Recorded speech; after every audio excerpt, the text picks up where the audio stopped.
번째는 사회적 경제와 마을 목회 실제라는 제목을 잡아보았고요. 아마 이분 목사님 성함은 아마 한 번씩 들어보셨을 수도 있겠다 생각을 하고요. 저희 제가 애장통합 소속 목사인데요. 제가 몇 년 전부터 교단 총회에서 주제를 마을 목회라는 주제를 잡았습니다. 마을에 교회가 어떻게 들어가고 또 공동체를 향해서 마을의 목회를 어떻게 해야 하는지가 저희 총회의 가장 큰 이슈였는데요. 그때 가장 선세이션을 일으켰던 게 바로 우리 이현돈 목사님이시고, 이 부천 새롬교회가 하고 있는 여러 가지 교회의 여러 가지 프로그램이 상당한 도전이 됐었습니다. 그래서 오늘 굉장히 어려운 시간을 허락해 주셨는데요. 이 시간은 주제 강의 두 번째로 사회적 경제와 마을 목회의 실제에서 목사님께서는 제목을 전환시대의 마을 목회라는 제목을 잡아주셨습니다. 부천 새롬교회 이현돈 목사님 자리에 모시겠습니다. 우리 큰 박수로 이현돈 목사님 환영해 주시기 바랍니다.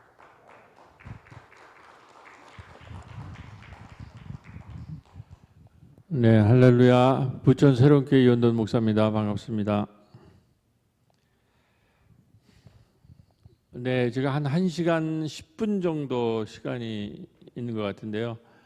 네, 우선 약간 성서적 배경을 좀 말씀을 드리고, 그 다음에 코로나 이전에 이제 마을 목회가 진행된 얘기를 조금 말씀드리고, 또 이제 마지막 단계에는 코로나 이후에 마을 사역이 어떻게 지금 전개되고 있는가, 이제 이런 흐름으로 좀 말씀을 나눠보도록 하겠습니다. 네. 다음 장면. 네, 저희 그 마을의 이제 지도고요. 네. 그 다음 장면.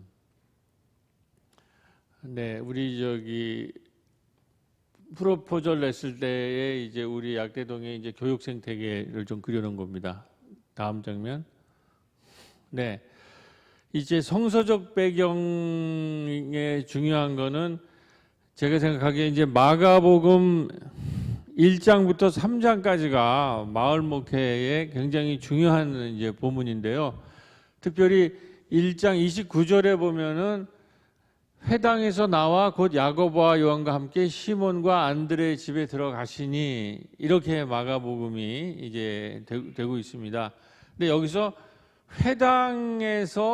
회당이라고 하는 건 전통적인 유대교의 종교적인 그 공간이죠. 회당에서 나와서 베드로의 장모의 집에 가서, 우리 다 아시다시피 장모님이 열병 걸린 장모님을 이제 일으켜 세우잖아요. 고쳐 세우잖아요.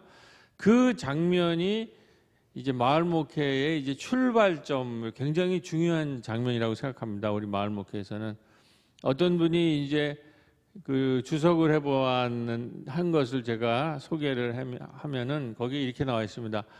여기에서 회당에서 나와서 장모의 집으로 들어갔다라는 마가의 편지부도는 분명하다. 여기에서 마가가 이렇게 쓴 거는 회당이라는 건물 중심에서 이제 새로운 공동체로 들어갔다라는 거죠.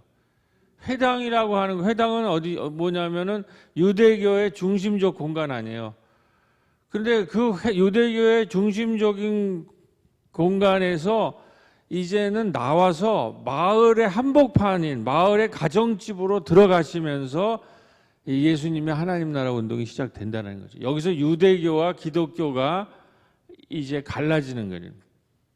그러면서 회당을 넘어서서 마을로, 우리가 마을 목회 얘기하는 마을로 들어가는 장면이 이제 나오는 건데, 지금 우리 코로나의 시기가 이제는 건물 중심의 그 모이는 교회 시대가 이제 이렇게 끝나가고 있다고 생각합니다. 건물로 모이는 회당 중심의 시대가 아니라, 우리 앞에 발표한 그 자폭교회 얘기도 나왔듯이 지역사회와 마을로 들어가는, 그것이 2000년 전에 예수님도 똑같은 일을 하셨다라는 거죠. 다음 장면.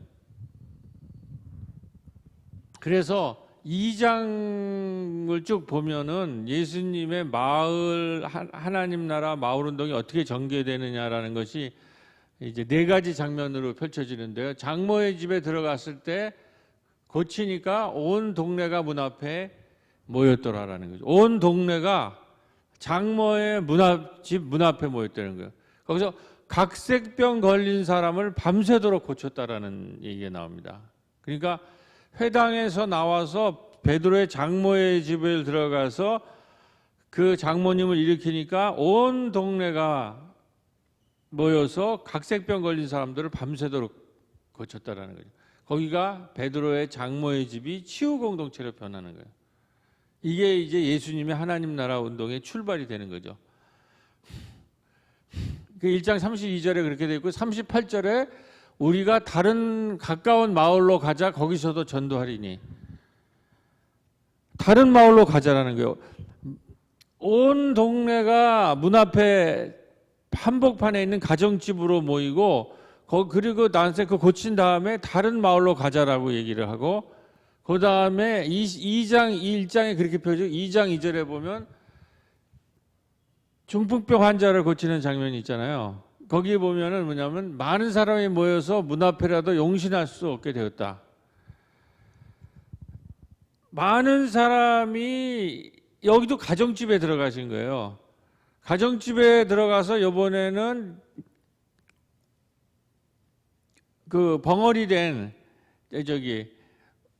중풍병 환자를 이제 고치니까 많은 사람들이 용신할 수 없도록 서로 몸을 부딪혀가지고 움직일 수 없을 정도로 많이 모였다는 거죠. 근데 우리 목사님들 이 본문이 교회로 많은 사람이 모였다는 게 아니에요. 1장 32절에 온 동네가 문 앞에 모였다라는 거는 마을의 가정집에 모였다라는 거고 중풍병장 환자를 고친 집 문 앞에 용신할 수 없게 됐다는 거예요. 교회로 많은 사람이 모였다는 게 아니라 마을에 많은 사람들이 모였다는 거예요. 제가 지금 자폭교회 얘기 저도 처음 듣고 많은 은혜를 받았는데 자폭교회 같은 분들이 하는 것이 지금 그런 거죠. 협동조합 같은 걸 통해서. 물론 교회에 많이 오는 건 좋죠. 뭐 그거를 반대하는 말이 하는 게 아니라 지금 코로나 이후에 어디로 사람들이 오는가, 어디를 중심으로 모이는가. 예수님이 회당에서 나와서 단지 종교적인 역할만 한 회당에서 나와서 마을에 들어가서 장모의 집에 갔더니 각색병 걸린 사람들을 해서 치유의 일종의 캠프를 만들었고 또 중풍병자를 고친 집 앞에 용신할 수 없이 모여 온 마을이 모였고 용신할 수 없이 모였고 이게 전부 마을에서 모이기 시작한다는 거죠. 이게 유대교와 차이가 있는 예수님의 하나님 나라 운동의 특징이에요. 당신이 종교기관으로 회당으로 모이는 거는 종교적인 역할만 하는 거기에 모이는 것은 종교적인 건물 중심의 종교가 바로 회당이라는 유대교였다면 예수님의 하나님 나라 운동은 마을에서 실질적으로 아픈 사람을 치유하는 치유 공동체들이 등장한다는 거예요. 그 다음에 2장 15절에 보면은 알파와의 아들 레위 집 앞에 잡수실 때 많은 세리와 죄인들이 예수와 그 제자들과 함께 앉아 있었다. 이것도 알페오의 아들이 해변가에서 쭉 올라오는데 그 친구를 따라서 그 집 앞에 들어가서 거기서 밥상 공동체를 피는 거예요. 여기서 큰 사건이 틀어지죠. 회당에 있는 사람이 예수님이 마을 활동을 하니까 거기에 대해 불만을 품고 있어요. 당신은 왜 세리와 죄인과 그렇게 어울려 다니느냐? 회당에서 모여야지 왜 자꾸 마을의 동네를 다니면서 밥상을 피고 사람을 치유하고 왜 이렇게 회당이 아니라 마을 활동을 하느냐라고 회당 사람들 굉장히 안 좋아요. 너는 왜 경건하지 못하느냐 이제 이런 얘기가 했었던 것 같아요. 그랬을 때 뭐라고 얘기하면 나는 의인을 부르러 온 것이 아니라 죄인을 부르러 온 것이다. 아주 완전히 틀리는 거죠. 의인들만 모여 있는 그 회당이 아니라 이 회당 밖에 있는 마을 사람들, 죄인들 그 사람들이 우리의 이 복음 선교의 핵심적인 목표라는 거예요. 사도 바울도 마찬가지죠. 이방 땅에서 사도 바울의 사도 바울은 누구의 사도가 이방의 사도가 되잖아요. 초대교회가 결국 빅히트를 어디서 칩니까? 유대교를 넘어서 안디옥 교회를 하면서 유럽에서 큰 폭발적 성장을 하잖아요. 그 이방인의 사도로 부름을 받잖아요. 사도 바울이. 이방인이 중심이 돼야 된다는 거죠. 교회가라는 건물이 아니라 이방인, 마을이 중심이 되고 이방인이 중심이 돼야 된다는 거예요. 이게 예수의 하나님 나라 운동과 사도 바울의 초대 에클레시아 운동이 전체가 이런 거죠. 이 신학적 입장이 분명해야 됩니다. 우리가 마을 선교를 하려면. 이걸 소위 말해서 이제 다 아시다시피 미셔데이라고 하죠. 미셔데이나 요즘은 미셔널 처치, 선교적 교회. 교회 중심적이 하는 것이 아니라 지역사회와 마을 중심으로 지금 터닝하지 않으면 이 문명 전환기에, 이 전환기에 한국 교회는 생존하기가 굉장히 힘들다. 이게 성서가 이렇게 지금 증거하고 있다는 거죠. 다음 장. 이걸 요약해 보면 이런 거죠. 하나님 나라 운동은 우리가 죽은 다음에 천당 가는 것도 중요하죠. 그것도 우리 복음의 목표인데 예수님의 하나님 나라 운동은 당시 갈릴리 일대에서 저렇게 회당에서 귀신을 쫓아냈고 가까운 마을로 가서 새롭게 보고 듣고 말하는 교육과 전도를 하는 마당을 펼친 거예요. 그러니까 예수를 만나서 새롭게 보고 듣고 말하는 그거는 뭐예요? 새롭게 보고 듣다라는 거죠. 지금 회당에 누가 있다는 거예요? 악령이 있다라는 거죠. 악령을 퇴치하고 나서 마을로 들어가잖아요. 당시의 종교기관이 악령적인 수준이라는 게 유대교라는 것이 그거를 우리가 퇴치하고 새롭게 예수를 만나서 보고 듣는 그게 교육 아니에요. 학습 생태계를 말해요. 교육 생태계를. 예수를 만나서 시대를 새롭게 보고 교회를 새롭게 보고 우리의 삶을 새롭게 보고 듣고 말하는 것에 복음적 능력이 있어야 돼요. 아까 목사님 하니까 예수를 이 시점에서 새롭게 우리가 들어야 된다는 거죠. 지금 이 시대에. 지금 여기 Here and now 이렇게 얘기하죠. 그 다음에 베드로의 장모의 집과 중풍병자의 환자에 가서 구체적으로 사람을 치유했죠. 지금 우리 마을에는 고립화되고 자폐화되어 있고 각종 그 화병들, 그 우울증들, 그다음에 자폐 이런 심리적이거나 육체적인 질병으로 가득한 분들이 많습니다. 그런 분들을 오늘날에도 베드로의 장모지 중풍병자에 가서 저 사람들을 치유하는 마당을 펼쳐야 돼요. 이따 나오겠지만 그래서 지금 돌봄 마을이라는 것이 이제 2025년까지 전개되는데 이 핵심이 커뮤니티 케어라는 말을 썼습니다. 커뮤니티 케어라는 거. 커뮤니티가 케어한다는 거죠. 이제 병원에서 치료하는 시대가 아니라 공동체가 치유하라는 거죠. 이 저출산 고령화 시대에. 그래서 이게 25년까지 전국의 마을을 돌봄 마을로 만드는 게 정부의 지금 목표예요. 제가 오늘 특별히 여기 오신 분들에게 꼭 말씀드리고 싶은 것은 이 커뮤니티 케어에서 지역 교회가 살아나서 이 커뮤니티 케어에 참여를 해야 됩니다. 의사들이 이제 커뮤니티 케어의 핵심이 뭐냐면 의사들이 왕진이거든요. 의사들이 이제는 병원으로 오라고 하지 않고 건물로 오지 않고 의사들이 마을을 찾아가는 시대가 됐어요. 그걸 왕진이 살아난다라는 거죠. 그게 커뮤니티 케어예요. 노인들을 병원에 오라고 올 수가 없잖아요. 그러니까 간호사를 대고 의사가 병원으로 저기 마을에 각 집집마다 왕진을 하는 거예요.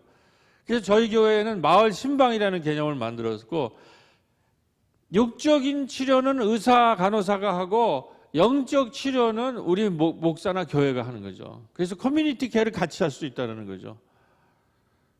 그것이 2022년까지의 우리 이 나라의 지금 가장 중요한 목표 중에 하나고 거기에 어마어마한 지금 예산이 투입되고 각 마을마다 돌봄 마을 하라는 것이 있을 때 우리 교회가 앞장서야 될 줄로 믿습니다. 이때 뒤에 이제 자세한 내용이 나옵니다.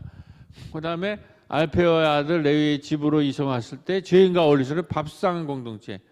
지금 코로나 팬데믹 시절에 나홀로 가정이 많잖아요.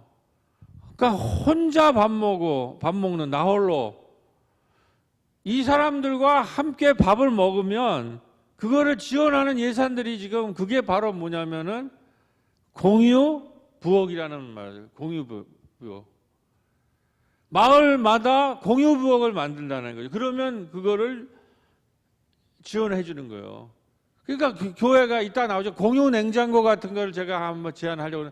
공유 냉장고 같은 것들을 우리가 마을에서 하나를 만들면 거기에 사람들이 모여서 같이 밥상을 펼 수가 있어요. 이 예수 운동을 치유마당과 밥상마당을 구체적으로 지금 마을에서 할 수 있는 돌봄의 시대가 오고 있다는 겁니다. 그러니까 이거를 그냥 성서를 이런 게 있나 보다로 읽으면 안 되고, 아까 그 목사님 참 잘 말씀하셨는데 지금 이것은 우리 현장에서 돌봄 마을로 이 예수의 하나님 나라 운동이 펼쳐지고 있다는 것을 우리가 느껴야 됩니다. 교육자들이. 그리고 우리의 그 느낌을 전해서 평신도들이 일어나야 돼요. 마을에. 네, 그 다음 장면. 네, 그래서 이 CTS에서 우리 교회 사역을 이제 한 건데, 이제 저렇게 뭐 어린이집, 지역아동센터, 은빛꿈터, 마을카페, 주민지원센터 안에 들어가 있고, 저거를 지금 말씀한 성서적 배경, 사실 이 성서적 배경만 가지고 뭐 한 학기 정도 해야 되는데, 제가 짧게 마가복음 1장부터 3장까지의 예수의 하나님 나라 운동을 지금 마을 목회 운영하면 그렇게 세 가지 치유 캠프, 교육 캠프, 학습 캠프를 만드는 거고, 치유 캠프를 만드는 거고, 밥상 캠프가 핵심이다. 그거를 적용해서 저희가 한 30년 동안 학습 생태계를 만든 장면이고, 저희가 밥상 캠프를 생태계를 만든 거고, 근데 치유 캠프를 만든 장면입니다. 요거를 세 가지로 지금 이제 전개된 내용을 30년 동안 전개된 내용을 쭉 잠깐 말씀을 드리고, 코로나 이후의 얘기를 좀 말씀드려보려고 합니다. 다음 장면. 다음 장면. 네. 저는 이제 우리 교단, 아까 우리 조 목사님이 얘기했지만 우리 교단에서 이제 2년 전에 제가 예전 통합축인데 그 마을 목회가 총회 주제로 떴어요. 그래가지고 이제 저희 교회가 작은 이제 교회인데 100명 이하의 작은 교회인데 아주 소개하려고 이제 이렇게 정리를 하면서 보니까 3개 정도의 마을 목회를 4개 정도의 카테고리로 설명할 수 있겠더라고요. 그러니까 마을 목회는 첫째로 학습 생태계를 만드는 것이고, 두 번째는 복지 생태계를 만드는 거고, 마을에 세 번째는 문화 생태계를 만드는 것이고, 학습 문화 복지 생태계가 형성이 되면 그걸 가지고 영적 돌봄망을 짜는 것이다. 저는 그렇게 요약을 했거든요. 그래서 저희들이 역사를 요약했는데, 학습 생태계가 어떻게 형성된다는 것을 잠깐 말씀을 좀 드려보려고 합니다. 다음 장면. 이미 성서의 사도행전 2장 42절에 보면 저희가 사도의 가르침을 받아 서로 교제하며, 그러니까는 이 초대교회의 핵심이 즐겨 사도들의 가르침을 받고 교제하는 거 아닙니까? 그러니까 여기에서 교회의 가장 핵심적인 거는 학습의 생태계를 만드는 거예요. 근데 우리가 그동안 상당히 오해했고 영향력이 떨어지는 것, 그것은 교회 안에 잡혀되어 있는 학습 생태계만을 얘기했다는 거죠. 그냥 교회 학교가 바로 그것이죠. 근데 지금 이 교회 학교가 살려면 교회 학교가 마을 학교로 확장되어야 되고, 마을 학교와 교회 학교가 연결되어야 되는 거예요. 그래서 학습 생태계가 중요한 겁니다. 학습 생태계가. 그래서 그 다음 장면. 그래서 마을 전체가 학습 생태계로 바뀌어져야 돼요. 우리가 교회 안에 들어와 있는 성서만 가리키는 그런 학습 생태계를 꿈꾸는 것이라, 그건 당연하고 그건 가장 핵심이 되고, 그 학습의 생태계를 마을 전체로 하는 건데, 저희는 이제 30년을 했으니까 저기 도서관에서 저렇게 공부를 하고, 여기 카페에서 공부를 하고, 우리 꿈터에서 공부를 하고, 소그룹으로 공부하고, 그래서 마을 전체가 학습 생태계로 이제 30년 동안 만들어 왔는데, 교회 학교를 넘어서 여기서 중요한 것이 지금 우리 시대는 교육이라는 거 느낀 거로 보면 어떤 시대냐면 평생 학습의 시대를 맞이하고 있습니다. 그래서 학습 생태계를 구성하는데 키워드가 평생 학습이라는 개념이에요. 많이 들어보셨을 텐데 이거를 우리가 조금 더 깊이 공부할 필요가 있는데 아주 한마디로 얘기하면은 이제 미래 사회에서는 학습은 학교에서 하는 것이 아니라 지역 사회가 가장 중요한 학습 생태계라는 거죠. 그러니까 지역 사회 전체를 학습하는 생태계로, 그리고 우리 인생 전체를 학교 다니는 기간만 공부하는 게 아니라 전 인생이 학습하는 평생 학습을 전 인생을 통해서 공부하고 학습의 공간도 학교를 넘어서 지역 사회가 바로 가장 중요한 학습 공간이라는 거죠. 그런데 이 지역 사회의 학습 공간의 대표적인 것이 바로 교회라는 거죠. 요즘 주민자치센터 이런 데서 여러 가지 주민학습 많이 하잖아요. 그게 지금 어마어마한 학습 공간이 펼쳐지는 건데 여기에 교회가 나서야 되는데 저희가 이제 이렇게 나선 거죠. 그 다음 장면. 자, 이렇게 학습 생태계가 있으면 제가 맨 앞에 보여드리는 장면이 있으면 나라에서 경기도 교육청에서 꿈의 학교라고 이거를 학교로 인정을 해서 지원을 합니다. 최대한 5천만 원까지 지원을 해요. 그러니까 교회가 열심히 지역사회의 학습 생태계를, 예수님이 초대교회가 그랬잖아요. 서로 가르치고 배우라. 그리고 사겨라. 가르치고 배우면서 사겨라. 이게 초대교회라는 건데 이걸 교회 안에만 잡혀되어 있는 교회 학교뿐만 아니라 그건 당연히 해야죠. 우리가 성서를 가르치고. 그런데 성서만이 아니라 인문학 모든 거를 연결해서 학습 생태계를 이렇게 만들었을 때 우리는 웰컴 투 껍텔츠라고 하는 이 프로젝트를 받아서 우리의 학습 생태계를 보였을 때 이게 훌륭하다. 그래서 이게 경기도 교육청에서 지원을 하니까 우리 돈으로 하는 게 아니에요. 그러니까 교회가 작다고 이걸 못하는 게 아니에요. 그러니까는 우리 교회는 교회에 나오는 교인 숫자는 그렇게 많지 않지만 이 마을 전체를 학습 생태계로 커버하고 있다는 거죠. 그리고 아까도 목사님도 얘기했지만 이주민도 자꾸 나오라고 그러는 거 오히려 안 좋다고 그런 때가 있잖아요.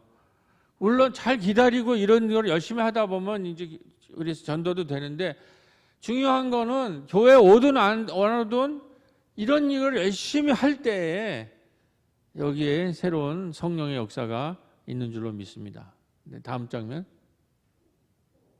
그래서 이 콥테일즈에서 팝캐스트, 더치커피숍, 떡방 직업체험 우리가 하는 뭐 협동조합 이런 데 애들이 다 가서 공부를 하고 팟캐스트도 해보고 우리 카페가 있으니까 커피주 수업하고 떡방 직업체험도 하고 그다음 장면. 네, 영화를 찍습니다. 애들이 마을이 배경이 되는 거죠. 우리 미나리 작년에 누구예요? 봉준호의 기생충. 세계적인 영화가 나오잖아요. 한국에서. 이게 이런 걸 해야 돼요. 이제는 제품을 제조하는 그것을 로봇이 다 가져가요. 이제 이 청소년들은 문화 콘텐츠로 먹고 살아야 됩니다. 그러려면 마을에서 교회가 하다 보면 저런 거를 영화도 같이 찍다 보면 청년들도 오고 또 여기에서 교회 다니는 애들도 나타나고 또 교회 안 다녀도 그 친구들은 마을 학교 속에서 같이 소통을 하면 되죠. 그래서 우리가 여름에는 교회 다니는 친구와 교회 안 다니는 친구들이 이런 것이 발전해가지고 꼽사리 영화제를 마을 영화제를 만들었어요. 그래가지고 그때는 이제 다 같이 이 마을 영화제에 같이 참여하는 거죠. 네. 자, 이렇게 그 다음 장면. 그래서 청년들이 직업체험, 축제기획, 바리스타, 팟캐스트, 마을 합창단 이런 전체를 한다는 거죠.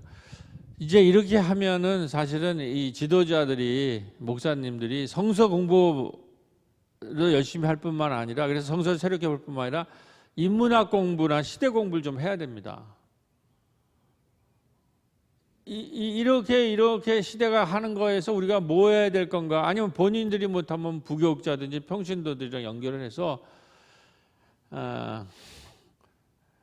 끊임없이 이런 공부를 해서 이러한 흐름을 찾아서 거기에서 우리 교회가 작은 교회지만 뭘 할 건가 이런 걸 찾아내고 이제 이렇게 해서 평신도들을 결국 이거 목사가 다 할 수 있는 일이 아니거든요. 평신도들을 훈련시켜서 같이 이제 코디네이팅 해서 하는 건데 그 다음 장면. 그래서 마을 목회는 예수님의 그 갈릴리 마가복음 1장부터 3장까지 이럴 거를 볼 때 마을 전체가 배움터다라고 하는 거예요. 이게 제가 굉장히 미래 교육입니다. 학교가 지금 교육의 중심에 설 수가 없어요. 우리가 조금만 공부를 해보면 마을이 미래 교육의 중심입니다. 거기에 학습 생태계를 만들어요. 근데 이것이 왜 가능하냐? 이제 지금 우리는 평생 학습 시대가 왔다라는 거죠. 평생 학습 시대 우리의 교육은 뭐예요? 제가 586 개띠인데 입시 위주예요. 입시 위주. 그냥 대학 가는 게 그래서 시험 공부하는 게 우리의 교육의 목표라는 거예요. 얼마나 그게 좁은 거예요.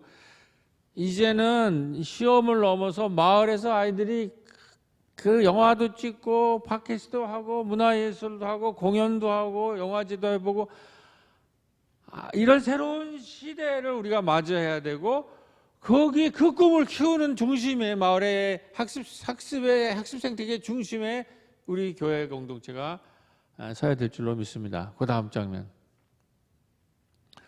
그러다가 이제 이러면서 2013년도에 저희가 굉장히 좋은 이렇게 마을 활동을 하다 보니까 좋은 기회를 받았는데 하나는 마을 활동을 많이 하니까 2012년이 세계 협동조합의 해였습니다. 그러니까 저희 남성들이 여행을 갔는데 안수 집사님들이 우리 마을 활동 이렇게 잘하고 또 우리 세계 협동조합 해니까 협동조합 한번 만들어 봅시다. 아까 이제 목사님도 결국 해답을 협동조합 운동에서 찾은 거 아니에요? 그 농촌 목회.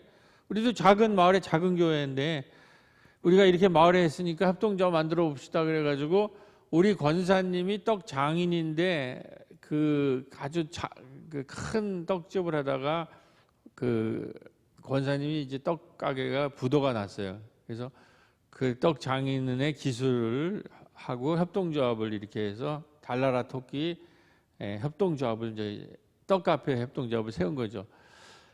그리고 그러니까 이게 27년 정도 27년에 이제 2013년이 27주년이 되는데 이때 이제 뭔가 사건이 일어났는데 협동조합이 세워지고 꼽사리 영화제라는 영화제가 이해 다 만들어졌습니다. 그래서 27년 만에 이제 작은 조그만 교회가 아니라 이제 마을 교회로 등장을 하는 거죠. 교회는 작지만 스몰 이펙티브 처치라고 있죠. 작지만 영향력 있는 교회. 이 코로나 이후에 이 교회로 가야 됩니다. 근데 우리가 그동안 이제 추구했던 것은 big but stupid. 크지만 멍청한. 그것이 우리의 꿈이었는데 이제는 마을의 스몰 작지만 영향력 있는 교회로 우리가 좀 변화해야 될 때 우리가 너무 한국 교회가 크기에 집중을 해서 크지만 자꾸 사고를 쳐요. 그럼 모든 것에 이제 문제를 일으키는 교회가 빅 바 스투피드가 아니라 스몰 이펙티브 처치로 이제 코로나 이후에 가야 된다. 근데 이제 우리 작은 교회가 할 수 있는 일을 교회는 작지만 마을에 영향력이 있는 그래서 27년을 마을을 섬기다가 보니까 이 기회가 오더라고요.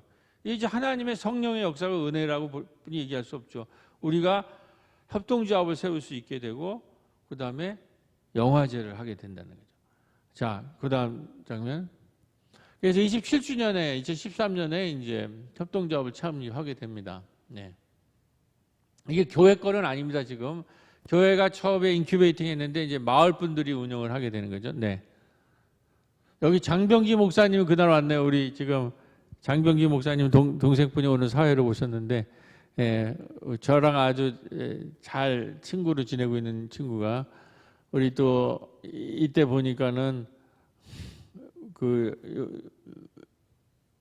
김용복 박사님이 이 주제가 교회와 지역사회 협동하라. 이때 한참 이제 협동조합 운동이 일어나서 이런 주제를 걸고 저희가 이제 27주년을 맞았습니다. 그 다음 장면. 자, 이제 떡카페가 초기에 출발되는 이게 장면입니다. 그 다음 장면. 네.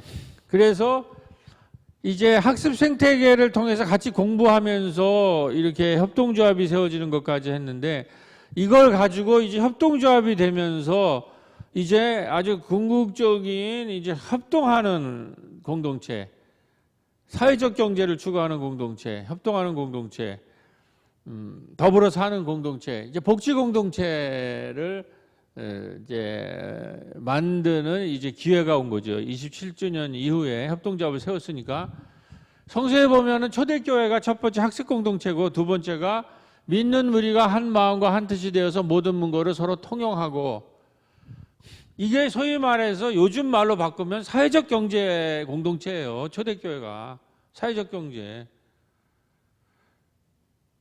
물건을 서로 통용한다. 공유 경제 아니야. 물건을 서로 통용하고 이게 지금 뭐 엄청난 이제 미래 경제로 하지만 이미 2000년 전에 우리 초대교회가 물건을 서로 통용하고 공유라는 거예요. 공유 경제 반대말이 뭡니까? 소유 경제 아니에요. 소유 경제. 이 시대가 끝났다. 이 소유의 시대가 끝나고 공유의 시대가 와야 되는 거예요. 그 빨리 열려 우리가 패러다임 스피트를 해야 돼요. 우리가 그동안 교회를 어떻게 평가했습니까? 교회가 얼마나 커? 교인 수가 얼마나 돼? 교회 재정이 얼마나 돼? 이게 이 가치관의 핵심이 뭡니까? 이게 소유 경제예요. 공유 경제라는 건 뭐냐? 교회가 몇 평이 되느냐? 교인 수가 얼마가 되느냐? 건물이 얼마나 크냐? 이거를 얘기하는 게 교회가 얼마나 지역사회와 함께 공유하느냐? 지역사회와 함께 소통하느냐? 이거를 지금 묻는 거야. 이걸 물어야 되는 거예요. 자, 그럼 그 다음 장면. 그래서 이제 협동조합이 만들어진 거예요. 그 다음. 하는 활동들입니다. 이건 뭐 그냥 보시면 돼요. 그 다음 장면. 대개 협동조합이라는 게 하나 세워주면 거기에서 배움, 상생, 소통, 환대, 문화 이러한 공유적 가치들이 마을에서 하는 공강이 생기는 거죠. 이게 어마어마한 사건이죠. 이거를 만드는 건 쉽지 않습니다. 근데 이제 지금 법이 통과돼서 5명만 모이면은 법적으로 가능해요. 근데 아까 말했듯이 그걸 만들 때의 그 오해나 거기에 대한 시기, 질투 뭐 여러 가지 문제들이 있습니다. 기존 가치관이랑 우리가 소유 중심으로 살았기 때문에 부딪히는 거 목사님이 잘 그걸 해결해서 아까 말씀하신 목사님이 잘 지금 굉장히 큰 은혜를 받고 있다는 건데 그런 거를 우리가 겪어서 넘어서면 이것이 만들어내는 세계는 너무나 아름답습니다. 그 다음 장면. 자, 제가 아까 학습 생태계를 만드는 키워드는 평생학습이라고 말씀드렸지 않습니까?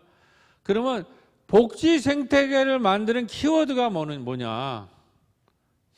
그게 바로 우리가 복지 생태계를 만드는 거는 협동조합이나 사회적 기업, 마을 기업이라는 걸 보통 얘기를 해요. 우리는 지금 시장 경제를 추구하는데 자본주의니까 시장 경제가 한 선진국이 되려면 70% 시장 경제를 하고 30%는 사회적 경제를 해야 돼요. 공유 경제로. 그래야 이게 선진국이 돼요. 왜냐하면 시장 경제는 너무 경쟁이 세니까 그 경쟁에서 탈락한 사람들은 네가 알아서 해라. 그 탈락한 사람을 누가 책임지느냐 하는 것이 사회적 경제고 그거를 책임지는 게 교회라는 거죠. 그래서 초대교회도 모든 것을 공유했다고 함께 더불어 사용해서 아무도 부족하지 않았다고 그랬죠. 아무도 가난한 사람이 없다고 하지 않았습니까? 그거를 우리가 말씀대로 실천을 해야 되는 겁니다. 예를 들면 사회적 경제가 뭐 90%다. 그러면 이건 뭐 공산주의 사회가 되겠죠. 그러면 지금 얘기하는 사회적 경제는 그런 거 아니잖아요. 선진국은 70%가 시장 경제라면 30%는 함께 나눠 쓴다는 거예요. 더 하면은 뭐 40, 50% 가면 정말 가난한 사람이 없어지죠. 50%는 경쟁하지만 나중에 그 경쟁에서 다 무너지고 쓰러지는 사람들을 누가 보호하고 누가 그들을 떠받칠 건가? 그게 사회적 경제라는 얘기예요. 그런 것을 할 수 있는 것이 바로 시민단체와 교회라는 거죠. 근데 이제 최근 코로나를 겪고 나서야 우리가 지금 이렇게 관심을 이제 갖는 건데, 제가 여기서 강조하는 것은, 그러면 이 복지 생태계, 이 사회적 경제를 실현하기 위해서 사회적 기업을 만들 때, 협동조합을 만들 때 쓰는 자본이 우리가 익숙히 알고 있는 시장 경제 자본과 다르다라는 거예요. 우리가 익숙한 소유 중심의 시장 경제가 사는 자본이 뭡니까? 그걸 뭐라고 그럽니까? 머니 캐피탈이라고 하죠. 머니 캐피탈. 돈으로 기업을 세우잖아요. 사기업을 세우고 그 시장 경제의 기업을 세우잖아요. 근데 우리가 이제 추구해야 될 복지 공동체, 사회적 기업과 협동조합에서는 돈으로, 머니 캐피탈로는 사회적 기업이나 협동조합을 세울 수가 없어요. 그러면 사회적 기업과 협동조합은 어떤 캐피탈로 세울 수가 있느냐? 그게 바로 사회적 자본이 필요하다는 거예요. 사회적 자본으로 사회적 기업, 협동조합을 세울 수 있고, 그거로 사회적 경제를 우리가 일으킬 수가 있습니다. 이게 나라 경제의 30%에서 40%, 50%는 돼야 이게 선진국이 될 수 있다는 거예요. 거기에 우리가 지금 앞장서야 된다는 거죠. 그러면 사회적 경제가 뭐냐? 아까 목사님도 한 학기 가서 대학원 가서 자기가 배웠다고 그랬잖아요. 뭐 실질적으로 공부하려면, 그러니까 여러분들이 꼭 공부를 한번 하셔야 되는데 만만치는 않아요. 근데 이제 저는 30년 동안, 40년 동안 목회를 했고, 늘 어려운 단어를 쉽게 설명하는 거로 나름대로 많이 훈련이 돼서, 제 나름대로, 이게 뭐 경제학자들이 쓰는 거는 아닌데, 제 나름대로 사회적 자본이 뭔가, 소셜 캐피탈이 뭔가를 한번 목사님들한테 좀 쉽게 한번 설명해 보겠습니다. 사회적 자본이라는 것은 결국, 소셜 캐피탈은 신뢰를 만들어내는 거예요. 신뢰라는 자본, 돈이 아니라 우리가 협동조합이나 사회적 기업이나 마을 경제 공동체를, 사회적 경제 공동체를 하려면 신뢰라는 걸 만들어내야 돼요. 목회도 사실은 마을 목회가 되려면 주민들한테 신뢰를 만들어내야 돼요. 신뢰라는 사회적 자본을 만들지 않고서는 주민들과 소통이 불가능해요. 신뢰를 만들어내는 거예요. 신뢰라는 것이 자본이라는 거예요. 이제 이 팬데믹 이후의 시대에, 이제 새로운 시대에는 머니 캐피탈보다, 돈보다 훨씬 더 중요한 자본이, 중요한 캐피탈이 신뢰라는 자본이에요. 그럼 이 신뢰라는 것을 어떻게 만들어내느냐? 저는 네 가지로 생각해 보겠습니다. 협동과 소통, 이건 다 익숙한 것이죠. 우리가 뭐 기독교인이든지 세상에 인간관계 하려도 서로 협동할 때, 서로 잘 소통할 때 신뢰가 만들어내지 않습니까? 이건 다 아니까 넘어가겠어요. 이제 두 가지 새로운 캐피탈이, 두 능력이 좀 필요한데, 그것이 뭐냐면은, 지금 우리 사회 가장 큰 흐름 중에 하나는 세계 1위의 고령화 사회로 들어가고 있지 않습니까? 고령화. 이 고령화 시대에 가장 필요한 것이 돌봄이라는 새로운 캐피탈을 요구하고 있어요. 새로운 능력을 요구하고 있어요. 그러니까 신뢰를 받으려면 돌볼 줄 알아야 돼요. 구체적인 돌봄의 프로그램과 어떻게 지역과 마을과 어르신과 공동체와 이웃을 돌볼까 하는 그 캐피탈을 갖고 있어야 돼요. 그러니까 추상적이서는 안 된다는 거죠. 그 다음에 마지막으로 4차 산업혁명에 소유 중심이 아니라 공유 사회가 오잖아요. 공유의 능력을 가져요. 공유라는 캐피탈. 그래서 우리가 마을 목회를 할 때 협동하고 소통할 뿐만 아니라 좀 더 구체적으로 고령화 사회와 4차 산업혁명 시대를 맞서기 위해서는 돌봄의 능력과 공유의 능력을 가져야 됩니다. 공유의 능력. 이런 것을 끊임없이 교인들과 소통하고 설교하고 그리고 성서를 다시 봐서 성서에 이게 다 나와 있어요. 설교를 전부 저런 관점으로 예수님이 지금 어떻게 공유하고 있고 어떻게 소통하고 어떻게 협동하고 어떻게 돌보고 있느냐라는 말을 해줘서 평신도들이 들고 일어나야 돼요. 평신도들을 변화시키지 않고서는 돌봄 마을을 만들 수가 없다는 겁니다. 다음 장면. 예를 들면 이번에 저희는 이제 5주째는 평신도의 날로 해서 평신도들이 이제 발표하는 시간이 있는데 이번에 팬데믹 이제 사건이 일어났을 때 우리 저기 성공회 대학교에서 이제 신학 박사를 한 고송희 집사가 이번에 발표자로 나섰어요. 근데 그 집사님이 설명한 것이 뭐냐면 출애굽의 만나 사건이야말로 광야라는 재난 중에 있는 당시 이스라엘에게 베푼 기본 임금이었다. 지금 전 사회적으로 기본 임금이 실시가 되고 있지 않습니까? 전 사회적 기본 임금이. 근데 우리가 이걸 성서적으로 해석해내죠. 전 사회적으로 무조건 이스라엘 백성이면 무료급식 아니에요, 무료급식. 만나와 매축을 하기로 그 팬데믹 시대 광야라는 출애굽 시기에 이게 재난 시기 아니에요. 그거를 만나와 매출하기로 먹이셨다. 이게 기본 임금을 주셨다라는 거예요. 이런 식으로 우리가 해석을 해내야 되고 이거를 하면서 마을 아카데미 재난학교라는 걸 우리가 만들었어요. 그래서 마을 주민들한테 이 재난 시기를 어떻게 살아가느냐. 우리 카페가 있으니까 카페, 교회로 오지 않고 카페에서 성평등, 에너지 문제, 기본소득, 유기농, 먹거리, 공동체적 삶, 마을, 이상기후, 재난사회, 혐오와 배제, 더불어 삶 이런 거를 우리 부교육자가 해가지고 강사들을 모셔다가 마을 주민들을 다 공부를 한 거예요. 그러니까 교회가 이런 역할을 마을 지역사회에서 해야 돼. 이 재난 시기가 뭐냐라는 걸 교인들한테 교육할 뿐만 아니라 마을 사람들에게 준비를 해야 돼서 재난학교를 만들어야 되네. 재난학교. 그러면 뭐가 생겨서 소셜 캐피탈이 생기는 거 아니에요? 소셜 캐피탈이 협동조합. 이제 그 다음 장면. 그래서 우리 카페가 있는 데서 저런 공부를 한 다음에 여러분들 재난임금을 타시면은 이걸 3개월 내에 지역에서 전부 소비해야 되니까 우리 달토 마을 카페에서 소비해달라. 그래서 꾸러미 같은 거, 유기농 같은 거라든지 이런 뭐 누룽지, 옥산사과 이런 좋은 제품을 해가지고 그걸 여기서 사용하라. 그러면 그 사용한 것에서 나오는 이 느낌을 또 가지고 지역의 어려운 사람을 돕겠다. 그래서 정말 협동운동이라는 것이 뭔가 우리 그 공정 카페라는 게 뭔가라는 거를 몸으로 보여줘야 되는 거예요. 그러면 사람들이 이 협동운동에 참여할 거라는 거예요. 그리고 그런 음식을 가지고 우리가 구역 예배를 저렇게 드린 거예요.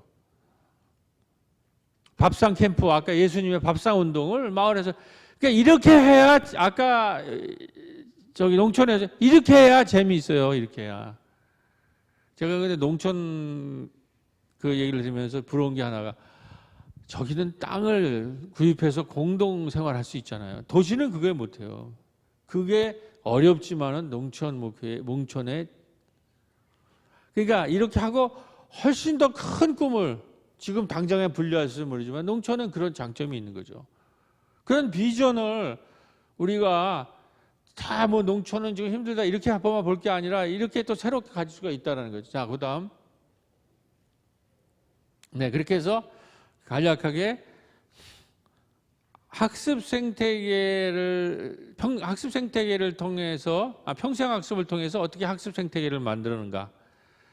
그러니까 사회적 자본을 통해서 어떻게 복지 생태계를 만드는가. 이제 두 가지 말씀을 드렸습니다. 우리가 마을 생태계를 만드는 거죠. 세 번째 이제 문화 생태계를 만드는 거죠. 학습 생태계가 만들어지고 같이 먹고 사는 경제 생태계가 만들어지면 그다음에 문화 생태계가 만들어지는데 네, 그다음 장면. 성서에는 하나님을 찬미하며 또 온 백성에게 칭송을 받으니 하나님을 초대교회가 찬미했다라는 거죠. 이게 문화 공동체예요. 그래서 우리는 지금 마을에 문화예술 마을을 만나다 뭐 돋보기 이제 이런 공부들을 이 펜다맥스 쪽에 지금 줌으로 하고 있는 거라는 거죠. 그러니까 저 찬양이라는 걸 그냥 찬양만이 아니라 문화 활동을 마을에서 어떻게 문화적인 활동을 하느냐, 학습 생태계를 만들고 복지 생태계를 만들고, 그래서 그 궁극적인 문화 활동의 핵심은 마을의 축제를 만드는 거예요. 자, 그다음 장면. 그 제가 우리 도서관에서 그 이제 SNS를 통해서 이제 우리가 협동조합을 공부하겠습니다 그랬더니 이 정도 사람이 모였어요. SNS에 약대동에서. 그러니까 작은 교회들은 SNS 활동을 열심히 해야 돼요. 이게 거의 매스컴이에요. 지금 미디어라는 말이죠. 새로운 시대. 그리고 이 미디어는 장비가 옛날에는 뭐 방송국 하나만 어마어마하게 돌아드는데 핸드폰 하나만 있으면 다 돼요. 차별이 없고. 우리들이 오늘 것도 제가 이 강의를 지금 녹화를 요청했는데 오늘 강의한 걸 제가 이제 페이스북에 올릴 겁니다. 그러면 약대동의 저 작은 마을의 얘기가 이거 전 세계가 볼 거 아니에요. 그래가지고 마을에 제가 SNS에 우리 마을에서 협동조합 공부합니다 그렇게 했더니 이렇게 모였어요. 그건 뭐를 말하는가? 우리 약대동이 조그만 마을이고 새롭게도 작은 교회지만은 소셜 캐피탈이 있다는 게 사회적 자본이 우리를 신뢰하는 약대동에서 뭘 한다 그러면 믿고 한번 와보는 사람들이 있게 된다는 거예요. 여기가 이 사람들이 교인이냐 아니냐를 따지기를 넘어서 우리가 마을과 지역사회나 이 도시에 어떤 신뢰를 갖고 있느냐 이런 거를 우리가 좀 집중을 할 필요가 있다는 거죠. 그런데 이렇게 하는데 여기 아주 귀한 손님이 와서 저기 턱을 개고 있는 분이 부천문화재단 상임이사가 직원 2명을 데리고 왔어요. 약대동에서 늘 재밌고 신나는 얘기가 있는데 뭐 협동조합을 세우겠대. 그래가지고 같이 공부한 다음에 자기 고민을 얘기해요. 협동조합 하는데 우리도 열심히 도우는데 자기가 부천문화재단 상임이사로 고민이 있다. 직원을 데리고 온 이유가 있다. 그게 뭐냐면 지금 우리 봉준호 감독이 영화제 한 뭐 오스카든지 칸이라든지 깐느 영화제 같은 우리 부천에는 그런 국제영화제 같은 피판이라는 국제영화제를 갖고 있어요. 우리 부천은. 근데 자기가 부천 문화재단 상임이사면 그 국제영화제를 부천에서 피판을 자기가 주최해야 되는데 그거를 주최하기 위해서 전 세계를 배치마킹하러 다니는데 하다 보니까 하나의 국제영화제, 전 세계 국제영화제에 트렌드가 있더라는 거예요. 그 트렌드가 뭐냐? 깐느 국제영화제를 하는 그 기간 동안에 그 동네나 마을에서 꼽사리를 껴가지고 마을영화제나 청년영화제를 한다는 거예요. 그러니까 우리도 피판이라는 국제영화제를 할 동안에 마을에서 꼽사리 영화제를 하면 좋겠다. 그런데 약대동이 마을운동을 제일 잘하고 있으니까 약대동에서 하면 어떻겠느냐. 근데 우리 그때 마침 청년 사회적 기업을 우리가 하고 있어서 그 친구들이 거기 나서서 꼽사리 영화제를 개최를 했는데 그게 대박이 났어요. 다음 장면. 네. 막 국회의원들이 저 레드카펫을 하고 대학에 있는 게 캐치를 하고 지역에 좀 있는 규모 있는 교회는 오케스트라 가지고 나오고 우리는 모든 부스를 어린이집, 지역아동센터, 도서관 전부 부스를 차리고 다 나가죠. 그래가지고 이 영화제가 마을 영화제인데 700명에서 한 1000명 사이 와가지고 지금 8회째인데 부천의 대표적인 영화제, 마을 영화제가 된 거예요. 네, 그 다음 장면. 자, 마을 영화제가 되니까는 어떻게 돼요? 축제라는 게 뭡니까? 축제라는 거는 이야기들이 모아지면 축제가 되는 거 아니에요.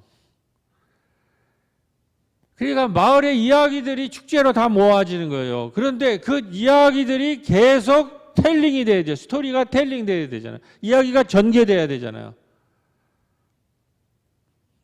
꼽사리 영화제가 되니까 청소년들이 꼬비 심야식당을 만들고 꼬비 마을 방송국을 만들고 최근에 꼬비 마을 박물관까지 스토리가 전개되기 시작하는 거예요.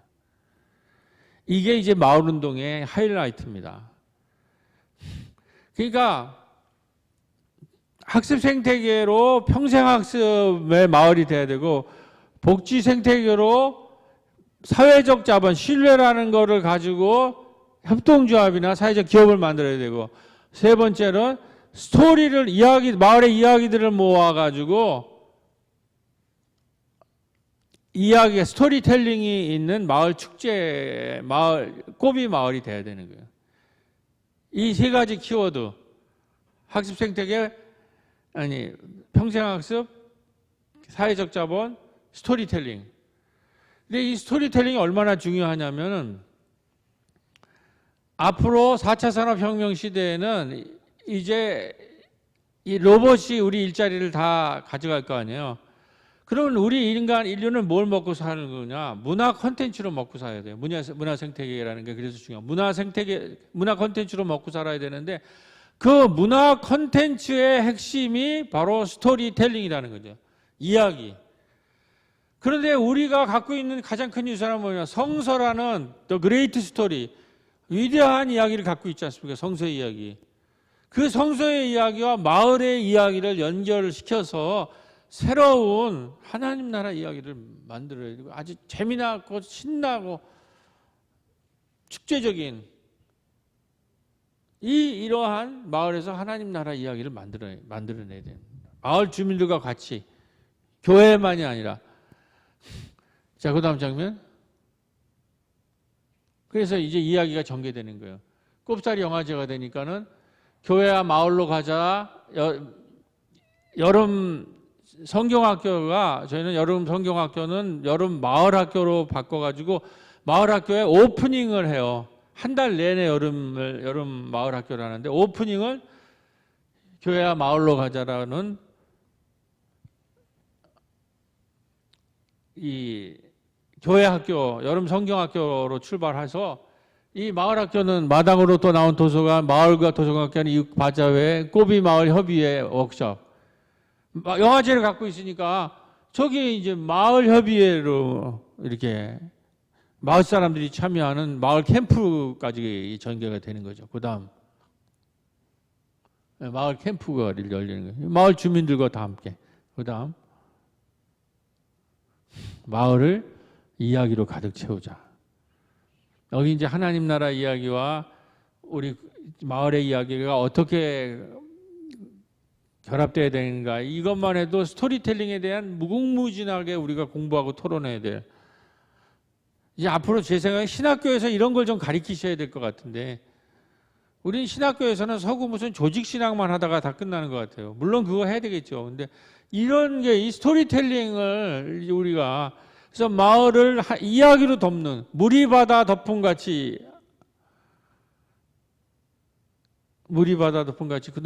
그 마을, 하나님 나라의 이야기, 마을의 이야기로 이 마을을 덮어나가야 돼요. 물이 바다 덮음같이. 네, 그 다음 장면. 자, 그리고 이제 마을 신방을, 그래서 지금 학습 생태계, 문화 생태계, 복지 생태계, 문화 생태계까지 다 했죠. 주재원은 평생학습, 사회적 자본, 스토리텔링. 마지막에 그렇게 이제 마을이 되면 마을의 문이 열립니다. 그래서 학습, 문화, 복지 생태계를 만든 다음에 영적 돌봄망으로 마을을 영적 돌봄망으로 짜들어가기 시작하는데, 제가 이제 영적 기능을 두 가지로 생각했습니다. 하나는 신방이라는 개념이 굉장히 중요하다. 그래서 교회 봄에는 교인 신방을 하고 가을에는 마을 신방을 합니다. 왜냐, 우리 선교기관 분들이 나서면 문이 열리거든요. 어린이집 원장님, 도서관 분들, 우리 지역아동센터에 지역아동센터 팀이 들어간 거예요. 저기 있는 지역아동센터 자녀가 지금 우리 청소년으로 나옵니다. 그 다음 장면. 이거는 우리 마을에 들어온 다문화 가정인데 5년 동안 지역사회에 전화가 하나도 연결되지 않아 완전히 고립된 가정인데, 우리 신방팀이 이제 들어가서 이분들을, 그 다음 장면, 고립되어 있는 분들인데 마침 우리가 마을에 여성 안전망 프로그램을 하고 있었어요. 그래서 그 안전망에 참여를 하다 보니까 이분들이 마음의 문이 열려가지고 이제 성탄 축제에 이 자녀들이 다 참여하는 네, 이런 이제 또 성령의 역사가 일어났습니다. 네. 그다음 장면. 네, 성탄 축제 얘기. 그다음 장면. 자, 이제부터는 지금 제가 몇 분 남았습니까? 시간이 몇 분? 네. 이제부터는 이게 이제 우리 코로나 이전에 보편적인 우리 마을 이제 목회 얘기를 학습문화복지 생태계 영적 돌봄망 짜는 걸로 했고, 코로나 이후에 이제 어떻게 진행됐는가 하면 이제 이 레베카 솔릿이라고 하는 이제 이분이 재난을 연구한 이제 미국 여성인데, 뭐 리즈번 대지진, 샌프란시스코 대지진, 9.11 테러, 뉴올리언스 허리케인 이런 거에 연구한 분인데, 이제 이분이 그다음 장면. 네. 그 뒤로 다시 돌아가서 이분이요. 이 재난이라는 것은 안 좋은 것이기도 하지만 또 굉장히 우리 인류에 유익이 되는 좋은 면도 있다. 뭐가 있냐면은 이 재난이 되면은 많은 어려움이 있지만, 재난이 생기게 되면은 사람들이 이타심을 발휘해 가지고 사람을 도우러 오는 사람들이, 이걸 다 리즈번, 샌프란시스코, 뉴올리언스 허리케인 하니까 자기의 모든 물건을 가지고 구호품을 가지고 가져오고 도우러 오는 유토피아가 형성이 된다는 거예요, 재난기에. 그러면서 사회도 재난기가 오면서 아주 새로운 큰 변화가 있는데, 예를 들면은 코로나라는 재난은 우리가 지금까지 너무 익숙하게 살았던 이기적인 각자 도생보다는 지금은 공동체가 힘을 모아야 한다는 사회적 공감대가 형성이 된다는 거죠. 이걸 우리가 잘 봐야 돼요. 어렵다만 보는 게 아니라 이 재난에서 나 혼자 편하게 행복하게 살 거야, 이런 게 아니라 이렇게 살아서는 안 되겠다라는 경각심이 되면서 새로운 공감대가 생성된다는 거죠. 그 유토피아가 형성돼. 그걸 우리가 목회자들이 잘 캐치를 하고, 또 공공성에 강화나 보편복지의 확대, 생태주의적 전환과 같은 엄청난 사회경제적 시스템의 개혁을 가져올 수 있다는 거죠. 그러니까 이 재난기가 우리가 기본임금 같은 거는 재난기가 아니었으면 이게 통과가 안 돼요. 너무 급진적인 법이기 때문에. 근데 이게 싹 다 통과가 됐잖아요. 지금 그리고 재난기에 국민한테 나라가 임금 주는 게 당연하잖아요. 그러니까 이러한 것이 교회에서도 일어날 수 있다는 거예요. 교회가 변화가 있어야 되고, 이때 좀 공공성이 강화되고 우리가 보편적으로 마을과 지역에서 함께 할 수 있는 일을 같이 찾아 나가고, 왜냐하면 위기의식이 있기 때문에 어렵기도 하지만 이러한 거는 인간의 힘으로 만들어낼 수 있는 게 아니라는 거죠. 이걸 연구해본 이 재난을 연구한 레베카 솔깃이, 자, 이것을 전제로 그 다음 장면 이제 어떻게 전개가 됐는가. 저는 이제 30주년 만났을 때 그 교인들이 수고했다고 9개월간 안식년을 줘서, 그때 제가 영국의 그 NCC를 통해서 사회적 기업이나 전환 마을 공동체를 탐방할 기회를 가졌어요. NCC의 교육위원회 분들이랑. 그리고 돌아올 쯤 될 때에 이제 그 유명한 스웨덴에 돌아와서 1, 2년 지나니까 스웨덴의 그레타 툰베리가 지구 위기, 기후 위기 얘기를 말할 때, 제가 그 영국의 사회적 기업 브롬리 바우 처치 BBC라는 거는, 교인은 아까 말했듯이 교인 수는 12명인데 60개의 사회적 기업을 만들어요. 그 목사님이 마을에. 그래가지고 전 세계에 순례객이 오는, 그래서 영국의 경제 미래 대안이 그 교회에서 나오고, 그러니까 그 재난이나 이거를 통해서 완전히 새로운 공동체가 탄생을 한 거예요. 그러면서 저도 이제 그런 걸 보면서 이 사태, 거기도 봤고, 브루더호프 공동체도 가봤고, 전환 마을도 이제 보고 돌아오면서 뭔가 이걸 좀 내가 돌아가면 그 17살의 소녀가 유엔에 가가지고 이 기후가 이거 이렇게 놔둬서는 안 된다. 그래가지고 유럽에 몇십만 명의 젊은이들이 움직였잖아요, 그 친구가. 그래서 뭔가 생태적이고 조그만 소그룹을 이런 문제를 대안을 좀 그래서 소그룹을 좀 만들어야 되겠다 그래가지고 성서학당, 선교학당은 교회가 있었는데 거기다 문화학당과 평화학당과 신중년학당을 만들었어요. 이걸로 이제 사실은 이걸 만들었는데 이게 우리가 코로나를 할 때 지날 때 굉장히 큰 도움을 얻어서 이제 그 말씀을 좀 전하려고 하는데 코로나 그러니까 저희들은 요 학당이 수요일 날은 수요 예배 대신 이 학당을 합니다. 성서를 첫째 주는 하고 두 번째는 선교 일꾼들이 모여서 선교 학당을 하고 세 번째는 문화 일꾼들이 모여서 기도하고 성서 본문도 보면서 또 문화 얘기도 같이 하면서 문화에 대해서 우리 공부를 하고 그다음에 그 평화에 대해서 평화 학당이 주로 기후에 대한 얘기도 하죠. 그래서 이제 평신도를 좀 구체적으로 평신도 리더들을 키우는 거죠. 그러니까 학당이라는 말을 써야 마을 주민들이 또 올 수가 있으니까 마을 주민들과 같이 공부하는 수요 예배는 이제 그런 방식으로 수요일 날 학당으로 만들었습니다. 그 다음 장면. 선교 아카데미에서 코로나가 오면서부터 이제 긴급 재난 이렇게 온라인으로 공부하는 장면입니다. 이게 선교 학당이죠. 그 다음 장면. 이제 도시농부가 아주 빅히트를 쳤는데요. 이제 5060에 이제 저희 마을에 도시농부를 하고 싶다는 분들이 있더라고요. 새벽 기도해 보니까 우리 고흥 출신의 전영삼 집사님이 그 관심이 많아서 그런 분들을 이렇게 모집을 해 보니까는 한 10명이 되더라고요. 그래서 코로나 시작했을 때 텃밭에 씨를 뿌렸어요. 이제 그게 굉장히 제가 페이스북에 상징적이 되더라고요. 코로나는 어마어마한 위기가 몰려오는데 우리는 신주 5060이 텃밭을 이제 이렇게 뿌리기 시작을 하는 거죠. 그 다음 장면.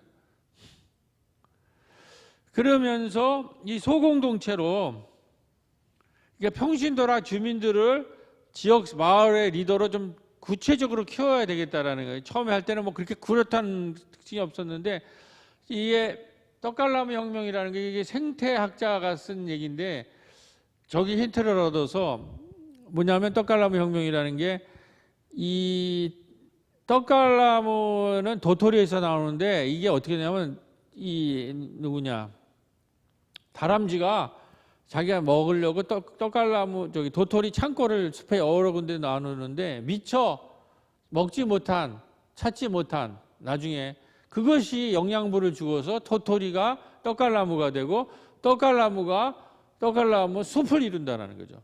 근데 우리가 이 생태 시대에 이 산업화 시대 이후에 이 생태 시대에 떡갈나무 생태계를 만들어야 되는 거죠. 가장 중요한 거는 도토리 한 알에서 떡갈나무가 만들어지고 떡갈나무 숲이기 때문에 도토리 한 알 하나를 불러내고 그들을 떡갈나무로 불러내고 숲을 만들어야 된다는 거죠. 그 다음 장면. 네, 우리 보니까는 저기 달송이라고 카페에서 문화 리더가 있는 선희정 집사님이 있고 저 밑에 이은주 집사님인데 이분들이 마을 문화에 관심이 있더라고요. 이 두 분을 묶어서 처음에는 이제 둘이 시작했죠. 이 문예 학당을 만들었어요. 그 다음에 여기는 우리 신중년이 여기 이제 삼총사가 있는데 우리 김현작 원사님, 신은희 선생님, 조민자 선생님. 저 조민자 선생님은 마을의 부녀회장이 됐어요. 그러니까 이분들이 이제 신중년 도시농부들을 이제 이렇게 하는 거예요. 그 다음에 저분은 아까도 얘기했지만은 성공에 대해 나와서 기후변화라든지 평화에 대한 것들이 있어요. 이분 하나하나를 도토리를 불러가지고 저렇게 학당으로 배치를 해서 이분들이 언제 만나냐면은 꼽사리 영화제 같은 마을 축제할 때 다 만나게 되는 거죠. 그 다음 장면. 그러니까 불러주고 그래서 꼽사리 영화제를 할 때 이런 학장들이 문화에 대한 팀들이 나와서 어르신들과 공연하고 그 다음에 기후하는 평화학당들은 기후 위기에 대해서 거기서 같이 알리고 그다음에 그런 우리 생태 쪽으로 하는 분들은 이제 생태에 대해서 또 알리고 이제 이러한 이 불러주고 배치하고 이제 만나는 영화제가 이런 걸 하고 그다음 장면. 그 시간에 특히 도시동물 중심으로는 어르신들 사역을 해가지고 꼽이 마을 박물관을 만들었어요. 이제 이런 것이 왜 되냐면 이러한 것들을 마을에서 좋은 일을 하면 여러 가지 우리 프로젝트들의 기회가 옵니다. 그러니까 이 프로젝트를 할 수 있는 이제 여러 가지, 왜냐하면 정부에서도 마을 일을 해야 되는데 마을 사람들이 필요한데 이걸 교회가 다 하고 있잖아요. 그럼 우리가 프로포저를 내면 자주 돼요. 우리가 왜 그게 되느냐? 그게 바로 사회적 자본이라는 거예요. 신뢰를 획득한 거예요. 마을에서 소셜 캐피탈. 그러니까 사실 저희 교회가 작은 교회인데 안 되는 일이 없어요. 그 안 되는 일이 없는 핵심적인 이유는 소셜 캐피탈, 사회적 자본이 있다는 거죠. 그리고 실질적으로 마을 주민들이 움직이잖아요. 이게 인생 박물관이라고 지금 어르신들이 기록이 필요한 건데 그것을 우리가 작은 교회를 개척한 건물을 여기서 해보겠다 그러니까 이게 돼서 이게 된 거예요. 그 다음 장면. 그래서 이제 마을 25명의 마을 사람들 이야기를 기록하게 된 거죠. 그 다음 장면. 자, 이게 이제 올해 얘기인데 그랬을 때에 하나의 사건이 일어났어요. 우리가 어린이집 지역아동센터 도서관이 초기에 시작한 삼형제인데 그 이후에 이제 많은 뭐 협동조합이라든지 프로젝트가 있었는데 그 중에서 어린이집이 더 이상 학생 모집이 안 된다고 원장님이 폐원 의사를 밝혔어요. 그래서 저희도 이제 충격이 컸죠. 제일 먼저 시작한 어린이집 사역이. 그래가지고 이제 여기 임종환 교수라고 하는 전문가한테 어떻게 했으면 좋겠냐고 그랬더니 이제 이분의 얘기가 아까 말하니 이분이 지금 커뮤니티 케어의 전국의 아주 중요한 권위자인데 목사님은 앞으로 2025년까지 돌봄 마을의 시대로 갑니다. 이 고령화가 한참 되고 이 코로나 시기에도 건강 문제가 이제 부각이 돼서 마을이 스스로 돌보지 않으면 우리는 이제 이 재난 이후에 살 수가 없습니다. 마을 자체가 스스로 돌보는 돌봄 마을이 돼야 된다. 그 얘기를 해줬어요. 그래서 그 다음 장면. 제가 그걸 좀 더 공부를 해서 짜서 이제 그러면 그 이후에 어린이집 폐원 이후에 저희가 이제 지하가 본당이 있고 1층, 2층을 어린이집 썼고 3층에 옥상이 있어요. 근데 1, 2층 두 개가 비잖아요. 여기를 어떻게 배치할 거냐라는 걸 해서 돌봄의 시대가 오는데 우리가 꼭 또 돌봄 뭐 학습 문화 복지 생태계라는 돌봄의 역할을 했는데 이걸 어떻게 묶을 거냐. 이제 건물도 공간이 생겼으니까.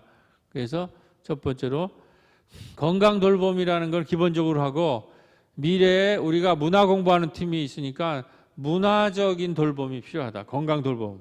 그다음에 세 번째로 지금 기후 위기에 생태적 돌봄이 필요하다. 이거는 아까 말했듯이 소그룹이 다 있잖아요. 그리고 이거를 묶어서 새로 비는 그 공간에 배치를 해드리자. 공간 하나씩 드리자.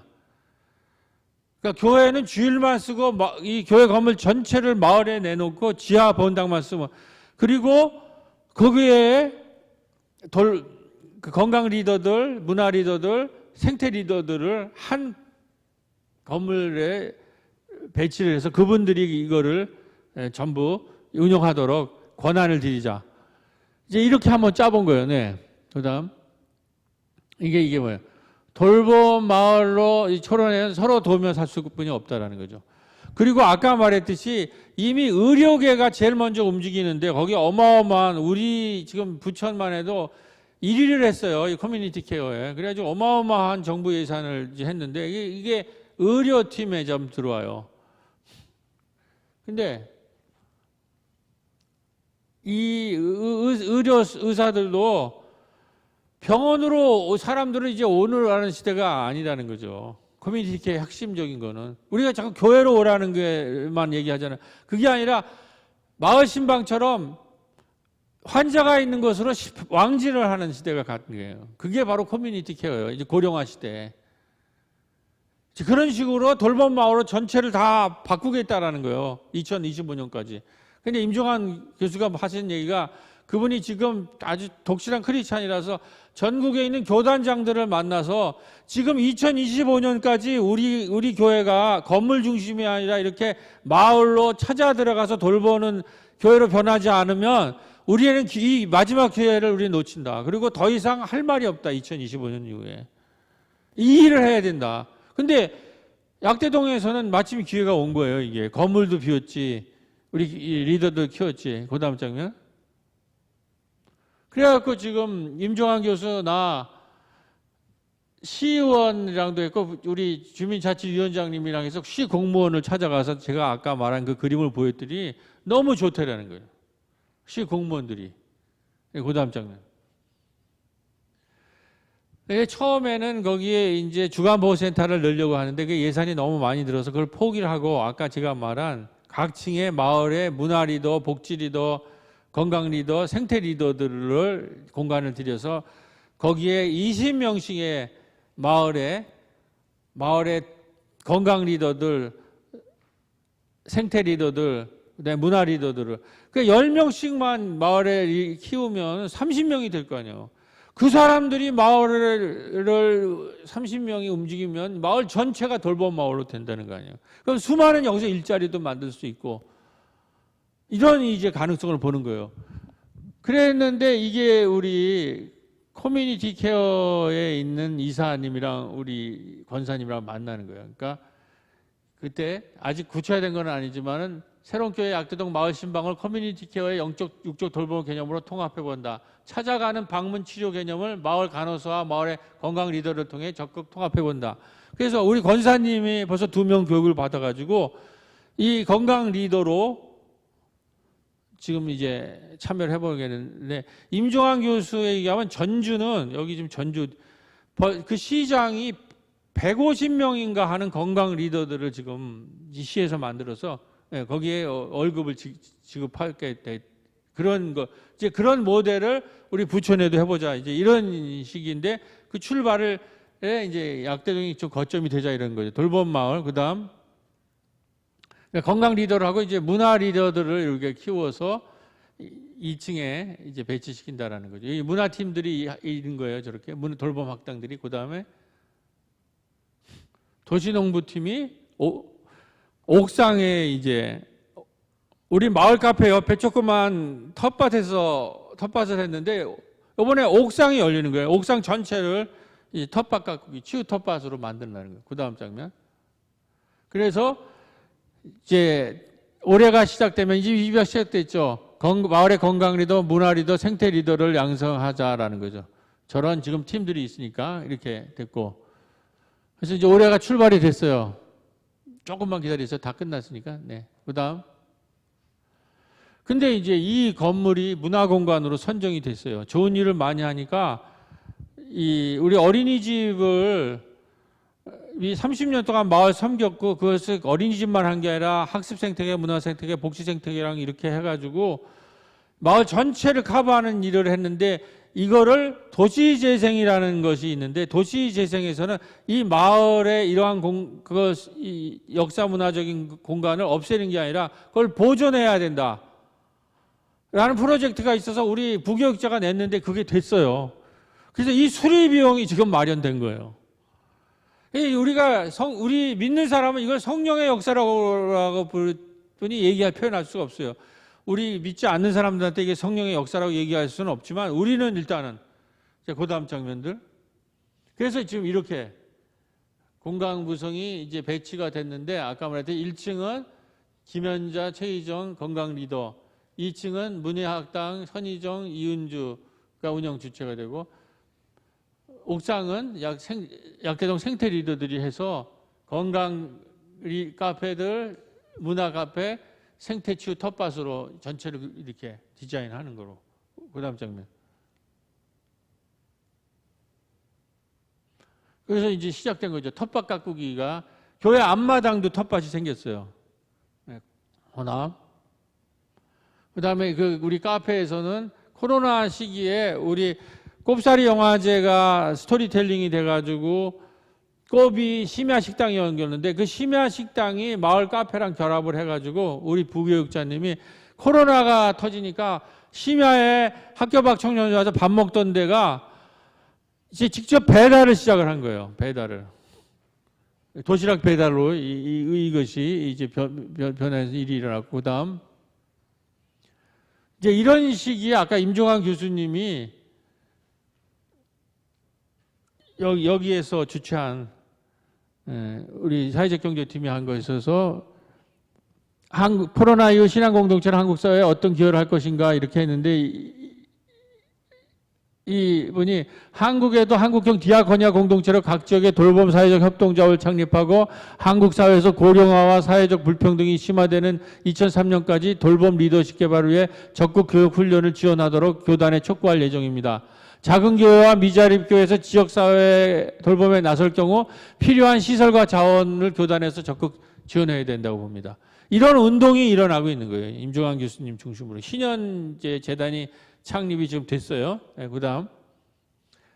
그래서 구체적인 거로는 돌봄 마을로 가는 길은 마을의 건강, 생태, 문화 리더들 육성하고 평신들 중심으로 치유 텃밭을 만들고 공유 부엌을 만든다는 공유 부엌. 마을에 지금 밥만 먹는 사람들이 와서 밥 먹을 수 있는데 공유 냉장고라는 것이 훨씬 더 접근하기가 쉬워서 제가 지난번 여기에서 제안한 겁니다. 그 다음 장면. 이건 독일에서 13억 톤씩 버려지는 거예요. 그래서 거리 냉장고에다가 상하기 3일 전 것을 해놓으면 누구든지 와서 그걸 꺼내 먹을 수 있는 거예요. 그러니까 음식도 안 버려지고 지금 굶는 사람도 와서 밥을 먹을 수 있는. 그래서 제가 이 예장 사회적 경제에 제안을 했어요. 이거를 예장 사회적 경제 네트워크에서 10대를 사자. 그래서 공유 냉장고 하고 싶은 데는 10대를 무료로 100만 원짜리를 드린다. 그리고 거기서 그거를 운영하는 사람들을 모아서 교육을 해주고 더 모금이 되면 그 사람들 운영 뭐 한 70만 원이라든지 이 정도 봉사비 같은 것도 지원한다. 그래서 10군데의 사회적 경제 네트워크를, 사회적 경제라는 게 목회에 잘 접목이 안 되잖아요. 그렇게 해서 10군데를 만들어보자. 공유 냉장고를 실질적으로 운영해서. 그 다음 장면, 이게. 그래서 공유 냉장고에 출발하여 공유 경제, 돌봄 경제, 살림 경제를 경험하며 이것을 공유 부엌, 공유 텃밭으로 발전하여 우리 마을 교회들이 2025년까지 통합 돌봄 마을의 생태계의 거점 공간을 육성해보자. 지금 정부가 통합 돌봄의 시대에 왔어요. 코로나. 이거에 이 길이 아니면 코로나를 극복할 수가 없어요. 여기에 우리가 적극적으로 참여를 하고 이 광주에서. 그래서 광주에서도 작은 교회에 한 뭐 5개라도 사가지고 공유 냉장고를 한번 실천하면 어떨 건가. 우리는 교단에서 전국으로. 네. 그 다음. 그래서 평신도 리더십을 키워야 되는 거예요. 이걸 위해서. 지금 제일 중요한 건. 그 다음. 그래서 이제 제가 성서에서는 스테판이나 빌립 집사 얘기를 가지고 지난번 설교를 한 겁니다. 시간이 없어서 그냥 넘어가고. 그랬더니 뒤에 이제 나왔는데 우리 권사님이 마을 공동체 운동 부천시 전역으로 확산되길. 이 지금 약대동에 있는 것이 부천 전역으로. 왜냐하면 성령이 너에게 임하면 예루살렘과 온 유다와 사마리아 땅끝까지 전개된다는 거죠. 성령 운동이. 그것의 핵심적인 것이 스테판 집사의 순교로 그다음에 빌립 집사가 사마리아 성에 전도하고 안디옥에까지 도착을 해서 여기는 이방인 교회로 해서 전 세계 3차에 걸친 세계 전도행이 일어나잖아요. 그러니까 안디옥 교회들이 돼야 되는데 안디옥 교회의 핵심이 평신도 운동이라는 거죠. 그리고 우리는 저 권사님이 지금 하는데 취재를 하러 왔어요. 저 권사님이 저렇게 여러분 신문 거기 나와 있으니까 보세요. 아주 멋지더라고요. 도시농부들. 그 다음 장면. 그러니까 문화예술은 이렇게 수요일마다 모여서 선희정 집사는 문예학당 모였습니다. 5월부터 환경문제, 기후위기에 대한 의견을 나누게 하였습니다. 나누며 책을 읽고 토론하기로 하겠답니다. 저렇게 써요. 교회인들 카톡에 올리면. 제가 그러면 페이스북에 올려요. 그럼 우리 마을 사람들 저걸 보는 거죠.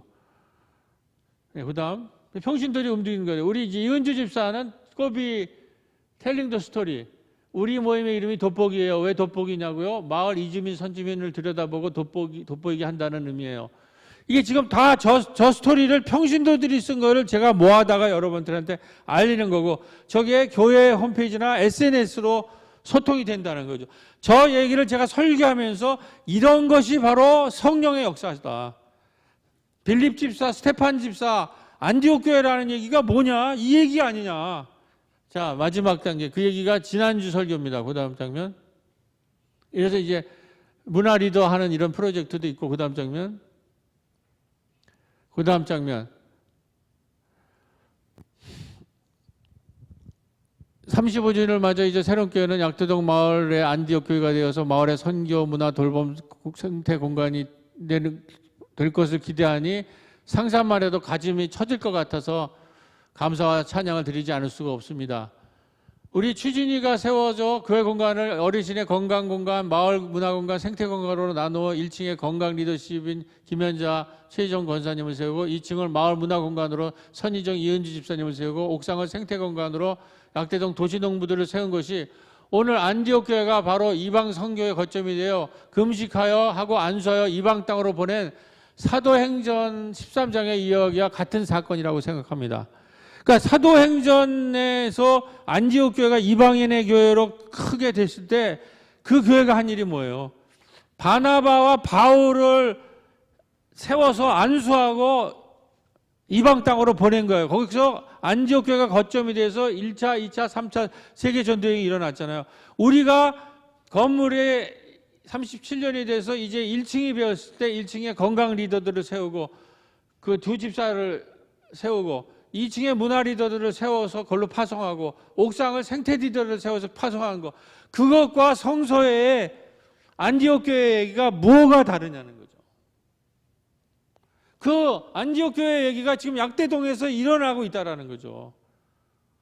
생생하게 현장에서.